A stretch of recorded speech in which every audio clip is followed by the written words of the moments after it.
Good morning.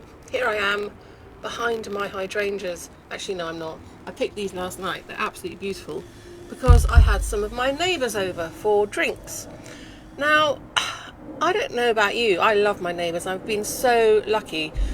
Everywhere I've lived, pretty much. Even, perhaps not in America, I didn't have such friendly neighbours there, but I think it was because the woman that lived next door had some kind of trauma or something, and she didn't really like young children, and my son was very, very noisy, so that wasn't good.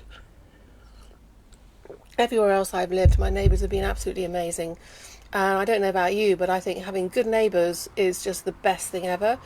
Especially as I get older and I live on my own now, I just think that it's so important to know that I can call on them if I ever need to, or they can call on me. And it's very, there's great reciprocation and camaraderie and friendship, and it's really lovely. So I invited them over for some drinks and nibbles yesterday, and I couldn't understand why they all wanted to come so early. So they said, yes, that'd be great. Should we come around 4 o'clock? And I thought, okay, I'll put the wine on ice and come around 4 o'clock. So they did. And we had a lovely, lovely time, and we sat in the garden, and it was very beautiful and convivial, and we chatted and had a good laugh about everything. And then, all of a sudden, one of them said at about 7:30, right, I think it's time to go now. Okay, they'd been there for nearly 4 hours, I can understand that. And then they all said they had to go because they were going to watch the football on the television, because it's some football things happening. I don't know what it is. I don't know, sorry, I don't do football. But I know that England have been playing, Scotland I think were playing last night, and they got kicked out. Maybe it's some European thing, because I don't do football, and none of my children do football. We're just not into football at all. I can remember my boys hated football and rugby and anything like that. They loved things like dance and anything that was creative, and they really enjoyed sort of tennis and rounders and baseball and basketball, netball, but they just didn't like the rough and tumble of football and rugby. Perhaps both of them being gay is probably a reason for that. They also said that they didn't like the costumes. And I think I kind of go along with that. I think football costumes can leave a lot to be desired. I don't know who designs them, but yeah, they are a bit shocking sometimes. The colour combinations, not nice. Anyway, so we're kind of like off the football planet. We don't do football, but they do, and I think it's great actually. I love the fact that sport can bring people together like that, and everybody goes off to support England, and I kind of avoid it really. I love tennis. And when I was living opposite Wimbledon, the tennis courts in Wimbledon, we were very fortunate to host Andy Murray's relatives for about, I don't know, we were trying to work it out. It must have been since about 2007 or 8, so very, very long time. And they've become really, really good friends. I absolutely adore tennis, and it's just brilliant. So very good to see that our new young British tennis hopeful is doing very well. But yes, no, I was just wondering what you thought about, what you think about sort of your neighbours really, and I was just wanting to sort of join you for breakfast and wondering what you're up to today. If you're doing anything exciting, or I'm going to look and see if there's any comments. Do you have any hot tips about neighbours, or have you had any really bad neighbourly disputes where you absolutely can't stand your neighbours because they've been terrible, like torn down, I don't know, taken down some beautiful old trees without asking or getting any permission or something like that? I unfortunately haven't had that, but yeah, I have got one set of neighbours who I haven't been introduced to yet, or I have gone over to say hello to, but they never seem to be there. I think they live quite a lot of the time in America and other places, and I would really like to see them and meet them because I don't know them, and it seems a bit weird living in a place where you've got sort of absent neighbours really. But no, my neighbours have been amazing during my lifetime. I remember during lockdown, I just moved. I was just recently sort of getting divorced and had my kids, and I was on my own, and it was lockdown and nobody could travel or do anything. Everything shut down, as you know, all across the world. And although we weren't allowed to be in each other's households, we had a communal garden. And my neighbours were French Moroccan and from Ghana, and then I had other neighbours that were from Thailand, and some that were from Bangladesh, and others that were from Sweden and Denmark and all sorts of places. And we used to cook, and we used to share food. with each other, sort of our favourite food that we'd made, whether it was cake or whether it was sort of delicious tagine or whatever it was.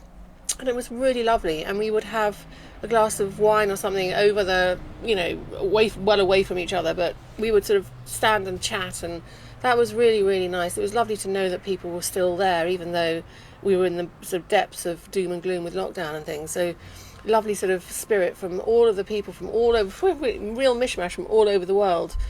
So that was very, very enjoyable. And then when I moved here to my mum's house, Mum didn't really get on with her neighbours, but I think they're absolutely lovely, and I absolutely loved my neighbours. And then they had to move, which was really sad because I missed them so much. But then some other really nice neighbours took over, so it sort of swings and roundabouts. So now I've got my old neighbours that I go and visit, which down on the coast, and my new neighbours who I've yet to sort of get super close to, but I think they're really lovely people, and I'm hoping that we're going to have many long years of friendship, as the years go by. Does anybody have any thoughts on neighbours? I also have. I live across a churchyard, and I always call my neighbours across the graveyard, and my neighbours as well. And they are the ones that came last night, and they're just so nice. And yesterday in my village we had this thing called the duck race, and we all bought ducks. So you buy a duck for £2, or you buy a big duck for £25, and they get let loose on the river. And whoever's duck, those little rubber ducks, whoever's duck ends up at the finishing line first wins. I think the winning prize was £300 or something, then 200 and then 100. So it's pretty good. And we raised about £8,000 for charity with the little ducks, and I think it's about 3,000 for the big ducks. So it's really, really good fun, and that's a very good community thing. And I helped my neighbours stick the stickers on or clean off the ducks from last year, because they're recycled obviously, and then stick the stickers on the bottoms of the new ducks that were going off to be bet on in the river. I don't know how long that's been going on for. I would estimate that that's probably something that was done with actual real ducks. They probably had, ribbons tied around their necks or something, or feet or whatever, I don't know, and they were set off on the river. I'll have to find out about that, because I know it's been going on for hundreds and hundreds of years, and clearly there were no plastic or rubber ducks then. So, maybe little wooden ducks or something.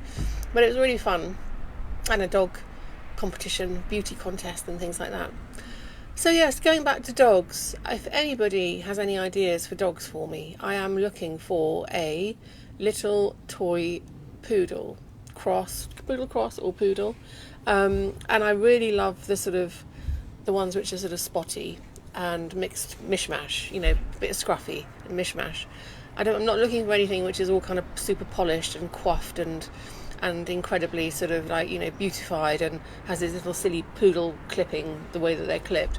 I want a little sort of messy, scruffy little thing which preferably is going to be rehomed from adopted from a dog shelter. If not, then I'll have to try and hunt one down somewhere. I might ask the vets here if there is anybody, maybe there's an old lady or something who can't cope anymore and is looking for a new home for the dog. But I'm really, really, really keen to get one sort of later on in the year. So if anybody has any hot tips for me, that would be amazing.